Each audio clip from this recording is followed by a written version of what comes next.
আজ ঈদুল আজহার দিন, অর্থাৎ কুরবানির ঈদের দিন। প্রত্যেকটা জাতির জন্য একটা ঈদের দিন নির্ধারিত রয়েছে। প্রত্যেকটা জাতি আনন্দ উল্লাস করে নির্ধারিত দিনে, আর আমাদের আনন্দের দিন দুইটা। যেরকম ভাবে তারা আনন্দ উল্লাস করে, এরকম ভাবে আমাদের এই দুইটা ঈদের দিন, যেটার মধ্যে আমরা আনন্দ প্রকাশ করে থাকি। আল্লাহর নবী, বিশ্ব নবী হযরত মুহাম্মদুর রাসূলুল্লাহ সাল্লাল্লাহু আলাইহি ওয়াসাল্লাম হাদিস শরীফের মধ্যে বলেন, ইন্না লিকুল্লি কওমিন ঈদান ওয়া হাযা ঈদুনা।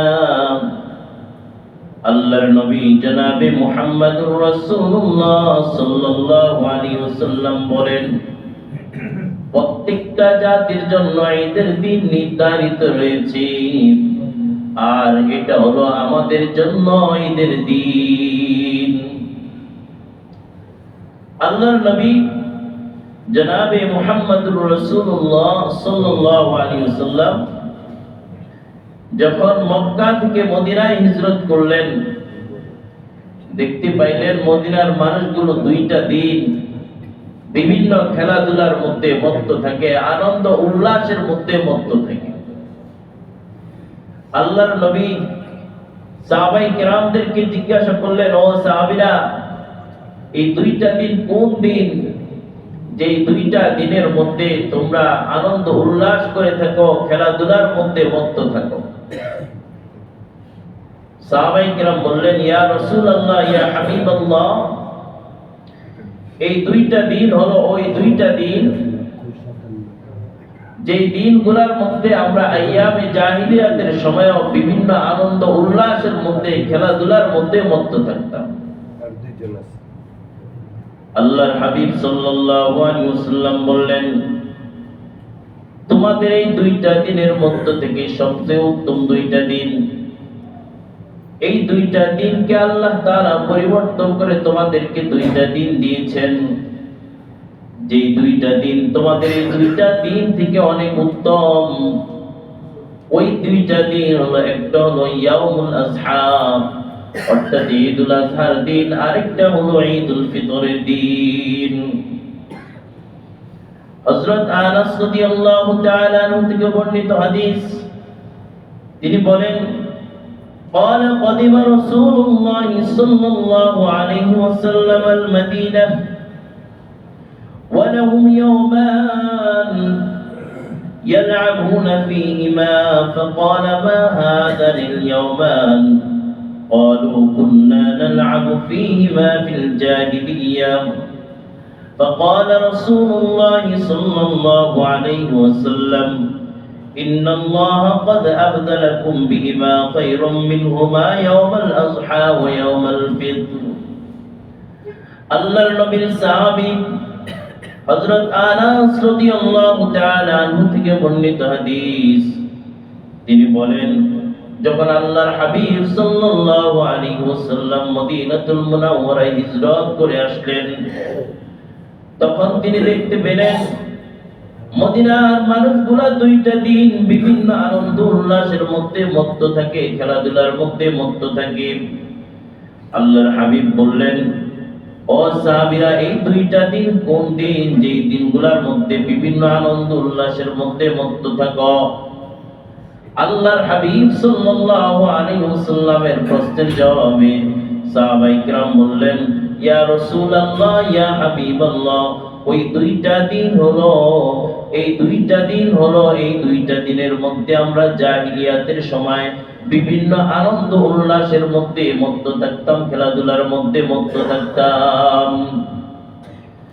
আল্লাহর হাবিব সাল্লাল্লাহু আলাইহি ওয়াসাল্লাম বললেন, ইন্নাল্লাহ ক্বাদ আবদালাকুম বিমা খায়রাম মিনহুমা ইয়াওমাল আযহা ওয়া ইয়াওমাল ফিতর। আল্লাহ তাআলা তোমাদের জন্য ওই দুইটা দিনের থেকে উত্তম দুইটা দিন নির্ধারণ করে দিয়েছেন। ওই দুইটা দিনের মধ্যে একটা হলো ইয়াউমুল আযহা অর্থাৎ ঈদুল আযহার দিন, আর একটা হলো ঈদুল ফিতরের দিন। জোরে বলেন সুবহানাল্লাহ। তাহলে ঈদুল আযহার দিনটা অত্যন্ত একটু উত্তম দিন, অনেক দামি একটি দিন, যেটা আল্লাহ তাআলা আমাদের জন্য নির্ধারণ করে দিয়েছেন। আর এই দিনটা হলো ঈদুল আযহার দিন। আযহা শব্দের অর্থ হলো কুরবানি। কুরবানি শব্দের অর্থ হলো নিজের দিল থেকে সম্পদের মায়া ত্যাগ করে পশু ক্রয় করে আল্লাহর জন্য এটাকে জবাই করে দেওয়া। ঈদ শব্দের অর্থ হলো খুশি। তাহলে ঈদুল আযহা শব্দের অর্থ হলো কুরবানির ঈদ। অর্থাৎ মুমিন বান্দা নিজের দিল থেকে আল্লাহ তাআলার সন্তুষ্টির উদ্দেশ্যে সম্পদের মায়া ত্যাগ করে, সম্পদের মুহাব্বত ত্যাগ করে সে আল্লাহর সন্তুষ্টির জন্য কুরবানি করে, কুরবানি করার মাধ্যমে সে আনন্দ পায় নিজের দিলের মধ্যে। এই জন্য এটাকে ঈদুল আযহার দিন বলা হয়। মুমিন বান্দার হালত এমন হবে, মুমিন বান্দা যখন ইবাদত করতে পারবে তখন তার দিলের মধ্যে খুশি অনুভূত হবে। আর যখন খুশি হবে, মুমিন বান্দা এই খুশিতে কোনো আনন্দ উল্লাস এমন ভাবে করবে না যে তার মধ্যে অহংকার প্রকাশ পাবে, কোন প্রকার গুনাহের কাজ প্রকাশ পাবে, বরং তার মধ্যে শুধু থাকবে আল্লাহ তাআলার বরত্বের জয়গান। জয় বলেন সুবহানাল্লাহ। এই জন্যই তো মুমিন বান্দা যখন ঈদুল আযহার দিন ঈদের জামাতের মধ্যে আসে, তখন তার জবানের মধ্যে আল্লাহ তাআলার বরত্বের জয়গান উচ্চারিত হয়, তাকবীর উচ্চারিত হতে থাকে। মুমিন বান্দা বলতে থাকে আল্লাহু আকবার, আল্লাহু আকবার, লা ইলাহা ইল্লাল্লাহ, আল্লাহু আকবার, আল্লাহু আকবার, ওয়া লিল্লাহিল হামদ, আল্লাহু আকবার, আল্লাহু আকবার, লা ইলাহা ইল্লাল্লাহ, আল্লাহু আকবার, আল্লাহু আকবার, ওয়া লিল্লাহিল হামদ। মুমিন বান্দা আল্লাহ তাআলার বরত্বের ঘোষণা দিতে থাকে, ঈদগাহের দিকে আসতে থাকে।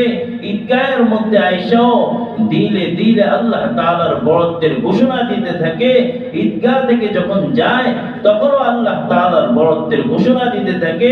পশু যখন জবাই করে আল্লাহর জন্য কুরবানি যখন করে, তখনও আল্লাহ তাআলার বরত্বের জয়গান দিয়া পশুটাকে কুরবানি করে দেয়। জোরে বলেন সুবহানাল্লাহ।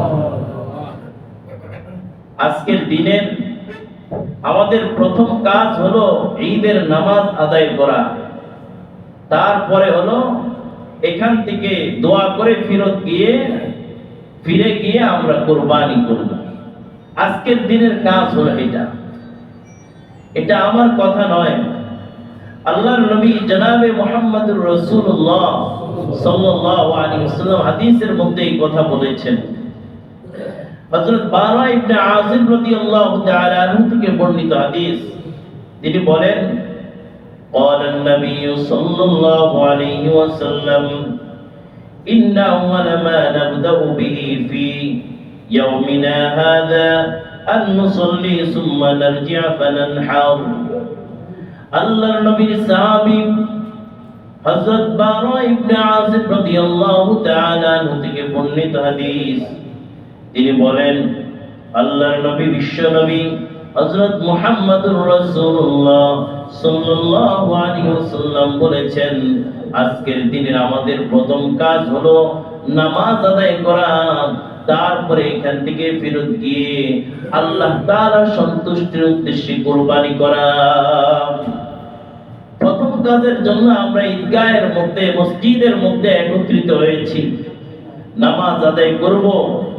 নির্ধারিত সময়ের মধ্যে নামাজ আদায় করে দোয়া করে আমরা এখান থেকে ফেরত গিয়ে তারপরে আল্লাহর সন্তুষ্টির উদ্দেশ্যে আমরা কুরবানি করি। এই যে কুরবানি করি, এই কুরবানিটা আজকের দিনে আল্লাহ তাআলার কাছে সবচেয়ে বেশি পছন্দনীয় আমল। আল্লাহর নবী জনাবে মুহাম্মদুর রাসূলুল্লাহ সাল্লাল্লাহু আলাইহি ওয়াসাল্লামের হাদিস থেকে পাওয়া যায়, আমাদের আম্মা জান হযরত আয়েশা সিদ্দিকা রাদিয়াল্লাহু তাআলা আনহা থেকে হাদিসটা বর্ণিত। তিনি বলেন আন্নান নবী সাল্লাল্লাহু আলাইহি ওয়াসাল্লাম قال ما عمل ابن آدم يوم النحر عملا أحب إلى الله عز وجل من هراق الدم وإنه ليأتي يوم القيامة بقرونها وأزلافها وأشعارها وإن الدم ليقع من الله عز وجل بمكان قبل أن يقع على الأرض فطيبوا بها نفسا আল্লাহর নবী জনাবে মুহাম্মদুর রাসূলুল্লাহ সাল্লাল্লাহু আলাইহি ওয়াসাল্লাম বলেন ইয়াউমুন নাহারের দিন, কুরবানির দিন, আল্লাহ তাআলার কাছে কুরবানির চেয়ে উত্তম আর পছন্দনীয় অন্য কোনো আমল নাই। আল্লাহ পাক রব্বুল আলামিনের কাছে এই দিনটার মধ্যে সবচেয়ে পছন্দনীয় আমল হলো কুরবানি করা। কুরবানিকৃত পশুর প্রত্যেকটা পশুর প্রত্যেকটা খুর প্রত্যেকটা শিং কিয়ামতের দিন আল্লাহ পাক রব্বুল আলামিনের দরবারে উপস্থিত হবে। এই পশুগুলা তার শিং, তার খুর, তার পশম সহকারে কিয়ামতের দিন আল্লাহ তাআলার দরবারে উপস্থিত হবে। জোরে বলেন সুবহানাল্লাহ। যে ব্যক্তি কুরবানি করবে আল্লাহর জন্য কুরবানি করার সাথে সাথে আল্লাহ পাক রব্বুল আলামিন ওই মুমিন বান্দার কুরবানিটাকে কবুল আর মঞ্জুর করে নেন। কুরবানিকৃত পশুর রক্তটা মাটিতে পড়ার পূর্বে। জোরে বলেন সুবহানাল্লাহ। আল্লাহর নবী জনাবে মুহাম্মদুর রাসূলুল্লাহ সাল্লাল্লাহু আলাইহি ওয়াসাল্লামের হাদিস থেকে জানা যায় কুরবানি করলে কি সওয়াব হয়। এই সওয়াবের ব্যাপারে হাদিসের মধ্যে হযরত যায়েদ ইবনে আরকাম রাদিয়াল্লাহু তাআলা আনহু থেকে বর্ণিত যে হাদিসটি পাওয়া যায়, এই হাদিসের মধ্যে আল্লাহর নবী জনাবে মুহাম্মদুর রাসূলুল্লাহ সাল্লাল্লাহু আলাইহি ওয়াসাল্লাম বলেন, সাহাবায়ে কিরাম জিজ্ঞাসা করলেন, ইয়া রাসূলুল্লাহ ইয়া হাবিবাল্লাহ মা হাযিহিল আযাহি, ইয়া রাসূলুল্লাহ ইয়া হাবিবাল্লাহ কুরবানিটা কি জিনিস, কুরবানিটা কি জিনিস?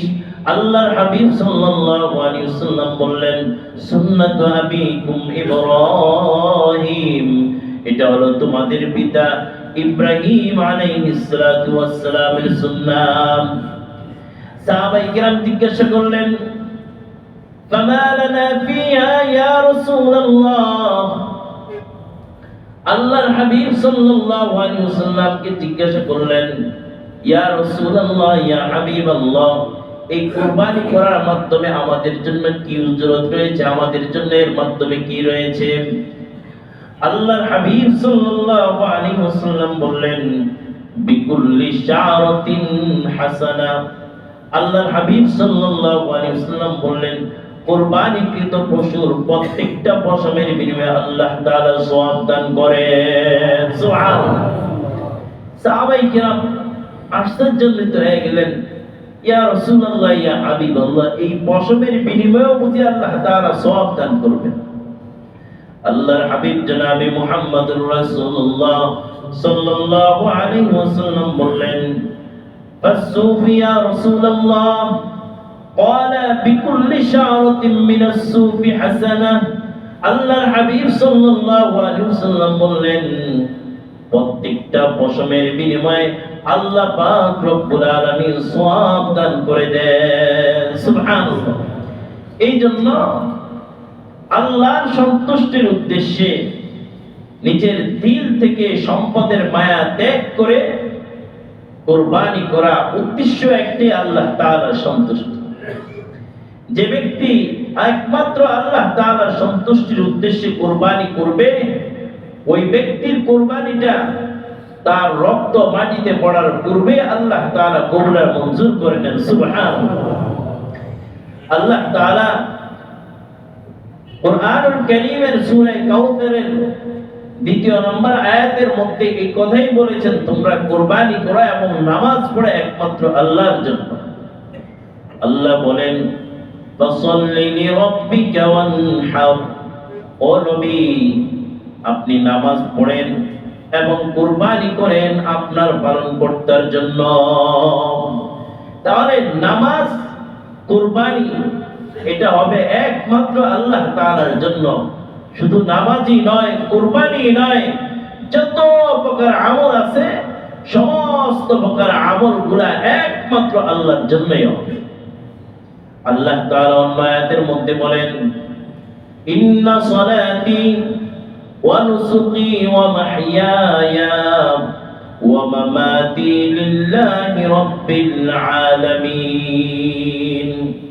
আল্লাহ বলেন, হে নবী আপনি বলেন, নিশ্চয় আমার নামাজ, ইন্না সলাতি ওয়া নুসুকি আমার কুরবানি, ওয়া মাহইয়ায়া ওয়া মামাতি আমার হায়াত, আমার জীবন, আমার মওত, লিল্লাহি রাব্বিল আলামিন একমাত্র আল্লাহর জন্য, যিনি সমগ্র জগতের প্রতিপালক।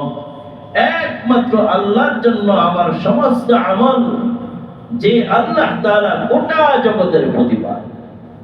এই আয়াতে কারিমাও আমাদেরকে মেসেজ দেয়, তুমি যত প্রকার আমল করবা, নামাজ পড়বা, তুমি কুরবানি করবা, দুনিয়ার কোন মানুষকে দেখানোর জন্য নয়, বরং সে একমাত্র আল্লাহ তাআলার সন্তুষ্টির জন্য। যে আল্লাহ তাআলা গোটা জগৎটাকে লালন পালন করেন, যে আল্লাহ তাআলা গোটা জগতের প্রতিপালক, ওই আল্লাহর জন্যই তোমাকে কুরবানি করতে হবে, নামাজ পড়তে হবে, ইবাদত বন্দেগিগুলো করতে হবে। আরো যত প্রকার আমল আছে, যত প্রকার ইবাদত আছে, সমস্ত প্রকার ইবাদতগুলা দুনিয়ার কোন মানুষকে দেখানোর জন্য নয়, রব্বে কারীমকে সন্তুষ্ট করার জন্য। আল্লাহ তাআলার কাছে আমাদের কুরবানির কোন রক্ত, কোন গোশত, কোন কিছুই পৌঁছে না। আল্লাহ তাআলা দেখেন আমাদের দিলের মধ্যে কি আছে, আমাদের দিলের মধ্যে আল্লাহ তাআলার আনুগত্য কতটুকু আছে, আমাদের দিলের মধ্যে আনুগত্যের জজবা কতটুকু আছে, এটাই একমাত্র আল্লাহ তাআলা দেখেন। কুরআনুল কারীমের মধ্যে আল্লাহ বলেন, লা ইয়ানালাল্লাহু লুহুমুহা ওয়ালা দিমাউহা ওয়ালাকিন ইয়ানালুহুত তাকওয়া মিনকুম। আল্লাহ তাআলা বলেন, তোমাদের কুরবানির রক্ত, গোশত কোনো কিছুই আমি আল্লাহ তাআলার কাছে পৌঁছে না, পৌঁছে একমাত্র তোমাদের আনুগত্যের জজবা। অতএব আমাদের কুরবানির কোন রক্ত, গোশত আল্লাহ তাআলার কাছে পৌঁছে না, পৌঁছে একমাত্র আমার দিলের মধ্যে কি আছে এই জিনিসটাই পৌঁছে। আমি যদি কুরবানি করি দুনিয়ার মানুষকে দেখানোর জন্য, তাহলে এই কুরবানিতে আমি লক্ষ লক্ষ টাকা খরচ করলাম, এই কুরবানি দ্বারা 2 আনারও কোনো ফায়দা হবে না। আমার কুরবানিটা যদি আমার সাধ্য মোতাবেক হয়, চাই আমার কুরবানিটা ছোট হোক, আর এটা যদি একমাত্র রব্বে কারীমের জন্য হয়, ওটাই আমার জন্য কবুল কুরবানি, এটাই আমার জন্য যথেষ্ট। আর যদি রব্বে কারীমের দরবারে আমার কোন একটা আমল যদি কবুল হয়,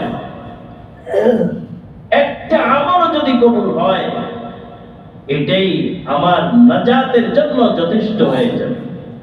চাই সেটা কুরবানির আমল হোক, চাই সেটা অন্য কোনো আমল হোক, যে আমলে হোক না কেন, যে আমলে হোক না কেন, ছোট্ট থেকে ছোট্ট আমল হোক না কেন, চাই সেটা মানব সেবা হোক না কেন, এটাও যদি হয়, রব্বে কারীমের দরবারে যদি এটাও কবুল হয়, এটাই আমার নাজাতের জন্য যথেষ্ট। জোরে বলেন সুবহানাল্লাহ।